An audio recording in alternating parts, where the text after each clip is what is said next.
Bueno, profe, la exposición trata sobre lo que es John Rawls y su teoría de la justicia, y mi compañero es José Loboa y el presente aquí Julián Barrera. Ok, entonces esta exposición es acerca de John Rawls. En principio tenemos el índice y es, primero hablaremos acerca de la vida de John Rawls, después acerca de su carrera académica y por último sobre la teoría de justicia.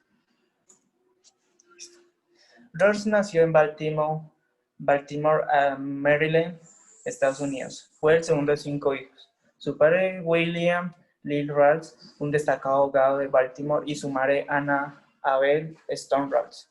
Durante sus 2 últimos años en Princeton se interesó profundamente por la teología y sus doctrinas. Consideró asistir a un seminario para estudiar para el sacerdocio episcopal y escribió una tesis de alto nivel, intensamente religiosa. En su tesis de 181 páginas titulada Significado del pecado y la fe, Rawls atacó pelagianismos porque dejaría sin efecto la cruz de Cristo. Su argumento se extrajo en la parte del libro de Karl Marx sobre la cuestión judía, que criticaba la idea de que la desigualdad natural en la capacidad podría ser un determinante justo de la distribución de la riqueza en la sociedad. Incluso, incluso después de que Rawls se convirtiera en ateo, muchos de los argumentos antipelagianos que utilizó se repitieron en A Theory of Justice. Completó su licenciatura en Artes en 1943 y se enlistó en el ejército en febrero de ese año. Durante la Segunda Guerra Mundial, Rawls sirvió como soldado de infantería en el Pacífico, donde realizó una gira por Nueva Guinea y fue galardonado con una estrella de bronce. Y Filipinas, donde soportó una intensa guerra de trincheras y presenció escenas traumáticas de violencia. Fue allí donde perdió su fe cristiana y se convirtió en ateo. Tras la rendición de Japón, Rawls pasó a formar parte del ejército de ocupación del general MacArthur y fue ascendido a sargento, pero se desilusionó de los militares cuando vio las secuelas de la explotación de la explosión atómica en Hiroshima. Rawls luego desobedeció una orden disciplinar a un compañero soldado, creyendo que ningún castigo está justificado, y fue degradado de nuevo a un soldado raso. Desencantado, dejó el ejército en enero de 1946. A principios de 1946, Rawls regresó a Princeton para obtener un doctorado en filosofía moral. Se casó con Margaret Walfield Fox en 1949 y tuvieron 4 hijos: Annie Walfield, Robert Lee, Alexander Emory y Elizabeth Fox. Rawls recibió su doctorado de Princeton en 1950 después de completar una tesis doctoral titulada Un estudio sobre los fundamentos del conocimiento ético, considerado con referencia a juicios sobre el valor moral del carácter. Rawls enseñó ahí hasta 1952, cuando recibió una beca de la Universidad de Oxford. Después de regresar a los Estados Unidos, se desempeñó primero como asistente y luego como profesor asociado. En 1962 se convirtió en profesor titular en filosofía en Cornell y pronto logró un puesto permanente en el MIT. Ese mismo año se trasladó a la Universidad de Harvard, donde enseñó durante casi 40 años y donde formó algunas de las principales figuras contemporáneas en filosofía moral y política, entre ellas Thomas Nagel, Alan Gilbert y Barbara Herrmann. Ahora mi compañero Julián les hablará acerca de la teoría de la justicia.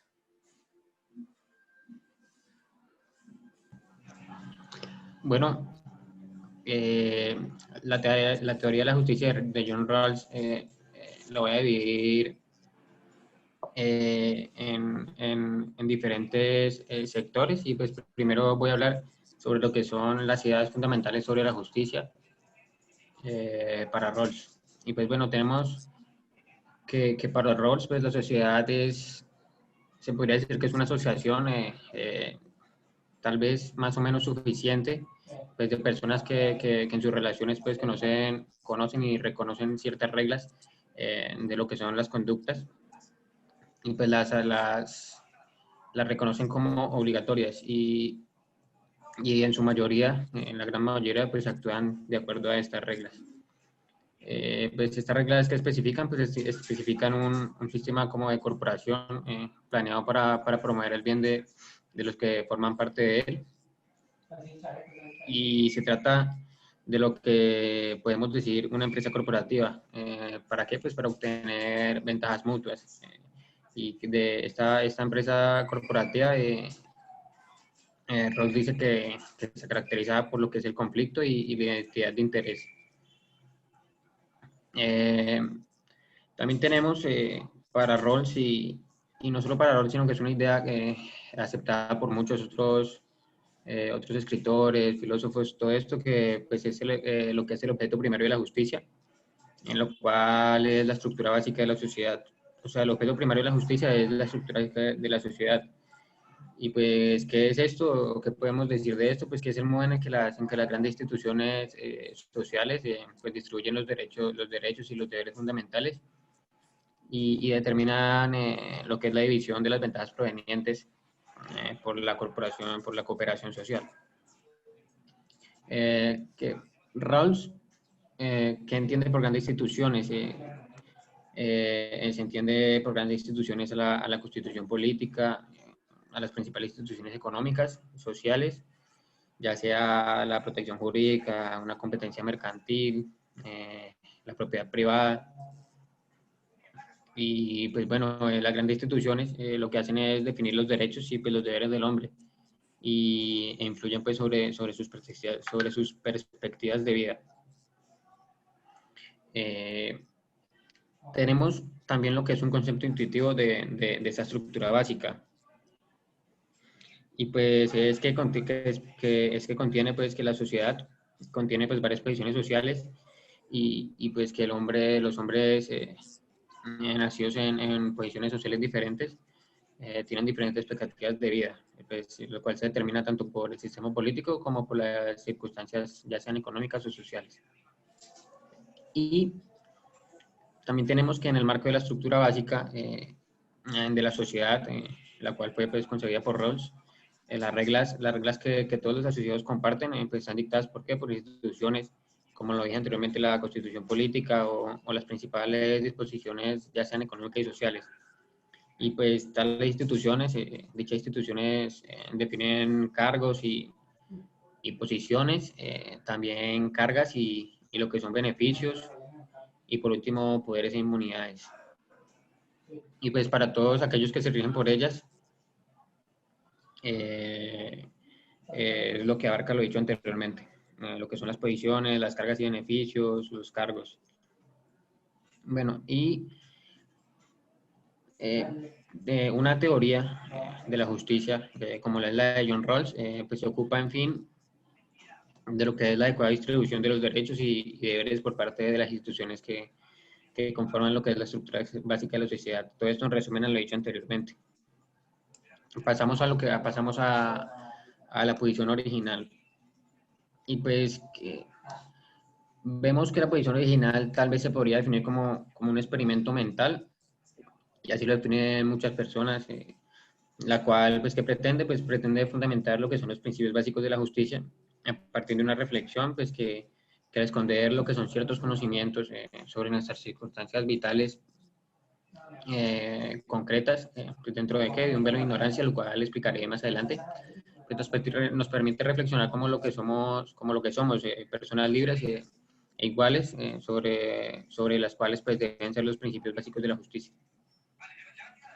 Y pues la mejor manera de entender esta posición original es verla como pues como un conjunto de restricciones impuestas a favor de principios de justicia, de lo que son principios de justicia. Quise incluir aquí una relación que tal vez no mucha gente de las que hizo nuestra predicción incluyó, en lo cual es la influencia del imperativo moral de Kant. Entonces, bueno, pues el experimento mental, lo que es la posición original de John Rawls, pues se puede remontar a lo que son filósofos como Kant o Hume, o Hume, la verdad no sé muy bien la pronunciación, y pues de hecho hay una muy clara relación entre lo que es la posición original y lo que es el imperativo moral kantiano, o sea, el imperativo moral de Kant. ¿Por qué? Pues porque este último, el imperativo moral de Kant, se basa en lo que es la fundamentación de los principios morales a través de que de una reflexión basada pues en la capacidad racional de lo que es el sujeto y no en su pertenencia a un cierto grupo cultural o histórico, a una cierta posición social.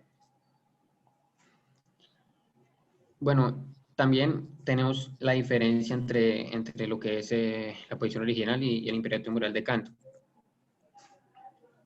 lo cual es pues que Kant supone, podríamos decir que supone pues que es muy posible llegar a los principios, a estos principios pues, de forma individual, cada quien por su parte y que sea lo que tenga que ser.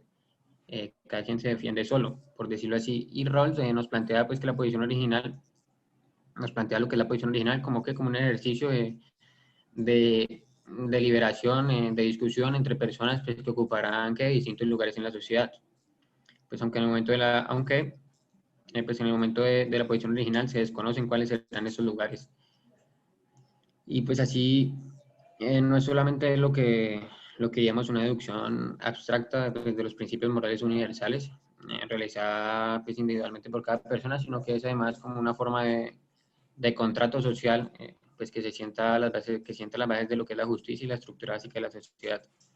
Y pues otra diferencia de lo que es la teoría de Rawls con la posición original con el imperativo de Kant es que pues si bien Kant primero pues concebía su imperativo categórico como un principio pues al que puede llegar cualquier ser racional, pues Rawls pues rectificó pues que Rawls rectificó pues su teoría con posterioridad pues para afirmar que en su posición que en su posición original pues solamente es factible en sociedades históricas pues que reconocen sus principios básicos ya sean la libertad y pues la igualdad. Pasamos al velo de la ignorancia. Y bueno, ¿qué tenemos en el velo de la ignorancia? Pues podemos decir que el velo de la ignorancia pues es un concepto utilizado por Rawls para llegar aquí a dos principios de la justicia, que es el siguiente punto.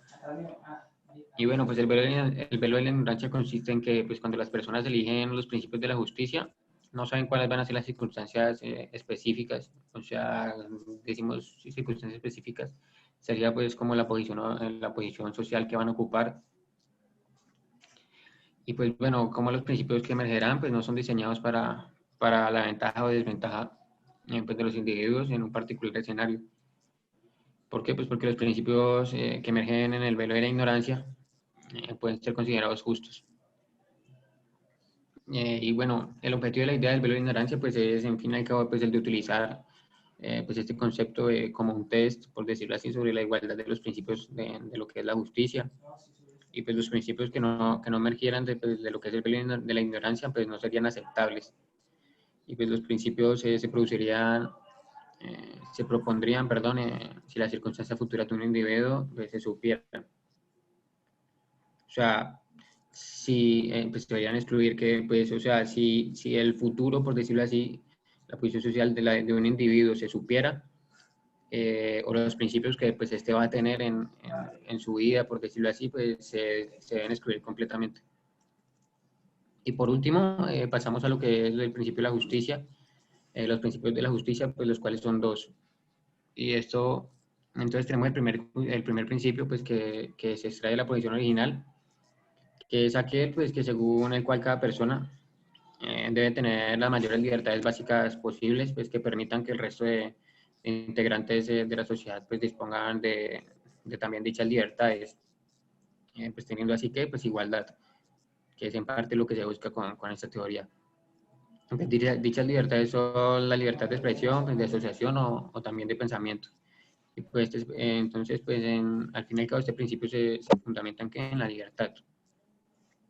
Y pues tenemos el segundo principio, el cual fundamenta pues que la igualdad, pues según Rawls, pues los sujetos racionales que son abstractos, por decirlo así, pues que lidian en la posición original, pues van a sostener que las desigualdades económicas y sociales son permisibles pues en la medida en que funciona a favor del mayor beneficio posible para lo que son los más desventajados de la sociedad y pues decretan de cargos abiertos pues a todos en condiciones de igualdad o en condiciones de igualdad de oportunidades.